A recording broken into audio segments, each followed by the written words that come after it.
What's up guys, this is Balázs from RacingBrick. Finally I'm back in the studio, so today we have here the second LEGO Technic set being released in August, the 42144 Material Handler. And before you ask, no, there's no third super secret Technic set coming in August, sorry.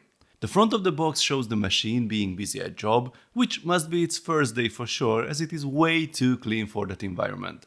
On the back of the box you can see the different manual and pneumatic functions, and on the side you can see the included pneumatic pieces. Now let's open it. The set has 835 pieces, it will be available from the 1st of August, and the price is €120 or a whopping $150. There are 7 numbered bags inside with 3 building phases, an unnumbered one with the hoses and the manual with the sticker sheet. There's nothing exciting in the manual, we get some information about the operation of the functions at the end, and here is the part list if you are interested. Now let's start building. This is the beginning of the chassis with the fixed axle and the base for the outriggers, nothing exciting so far. The other side is almost exactly the same, except for the steered axle that has a knob at the end. End of phase 1, a very symmetrical and not so interesting build so far, everything is built like 4 times. The only surprise is having the wheels already on, so we can test the outriggers, they work fine and lift the whole vehicle up. We start to build the upper section now with the turntable, and here comes the manual pump with the first short blue hose.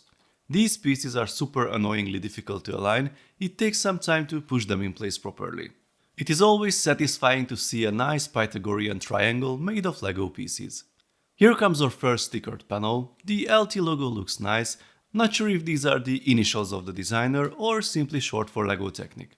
An interesting detail, this fairly new frictionless pin has to go here through the flip-flop beam and the panel, but is actually not held in place by anything.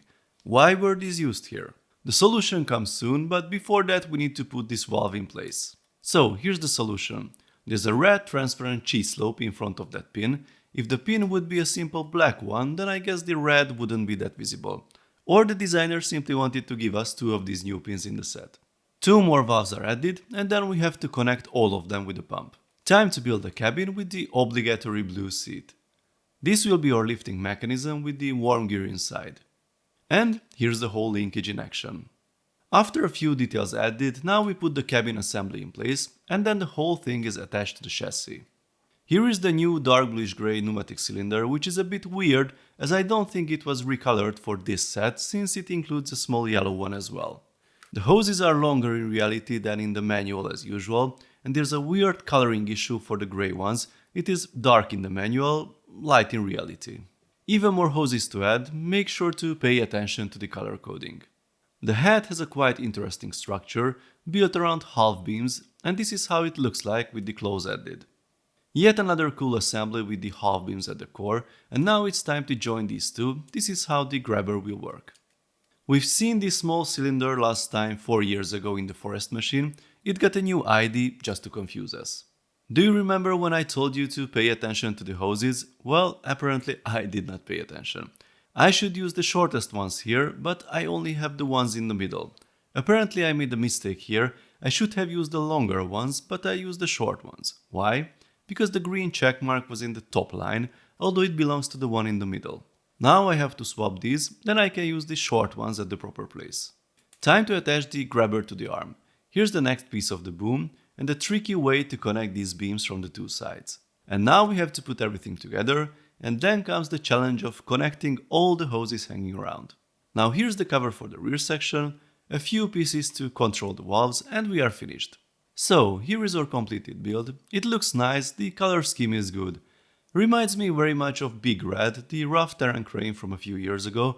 They could work together on a construction site for sure. This set is about the functionality and pneumatics. The cabin is simple but looks okay. We have an opening door. The controls are back here. Maybe this flappy panel here could have been done better. Let's start with the manual controls. Cabin elevation can be controlled by this knob up here, and it has a pretty decent range of motion, and the cabin is held in place securely by the worm gear. We have 4 outriggers, they look simple but they do the job, and when they are deployed the machine is actually lifted from the ground, which is a rare feature among these machines.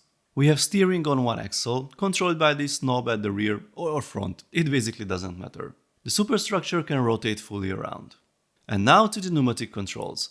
We have a pump up here and there's no air tank in the system, so we need to pump continuously if we want to use the functions. There are 3 cylinders, the 2 bigger grey ones control the boom sections and the smaller yellow one controls the grapple. There are 3 switches at the back operating these 3 sections independently. Things get a little wobbly when you keep pumping up here, but the outriggers can withstand the abuse and nothing falls apart. The different knobs are easy to remove accidentally while you are using them, especially the one for the steering.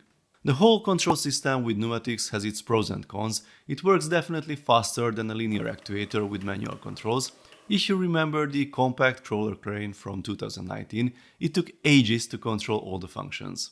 But on the other side, it is way less accurate and it is a real challenge to actually grab something and lift it up. You need a lot of practice, patience and a fair amount of luck as well. It feels a bit like those claw grabber machines, which can be good or bad, it's up to you. So, here's something to compare to the 42053 Volvo excavator from 2016. That one had very similar functionality, steering on one axle, manual outriggers on one side, a blade on the other side, a very similar cabin elevation mechanism, and the same manual pump with the 3 cylinders to control the boom and the bucket. The superstructure could not rotate fully, but the whole machine has a way more serious look than this one, which is understandable as that one had 1166 pieces, roughly 4% more than the material handler. The price was $120 back then, which equals to $148 today with adjusted inflation, so these two has almost perfectly matching prices. But unfortunately in 2022 we get way less for our money. This set had the same amount of pneumatic components, but altogether 40% more parts. It had a pretty cool B model, had the ability to be motorized with power functions, and it was licensed. From this perspective, I think the material handler is overpriced, and the new grey cylinders cannot really compensate all the things we could find in this one for the same amount of money. LEGO's pricing is a bit chaotic at the moment. We expect a price increase for August or September, but new sets are already introduced with a higher price, I think, so it's difficult to compare apples with oranges.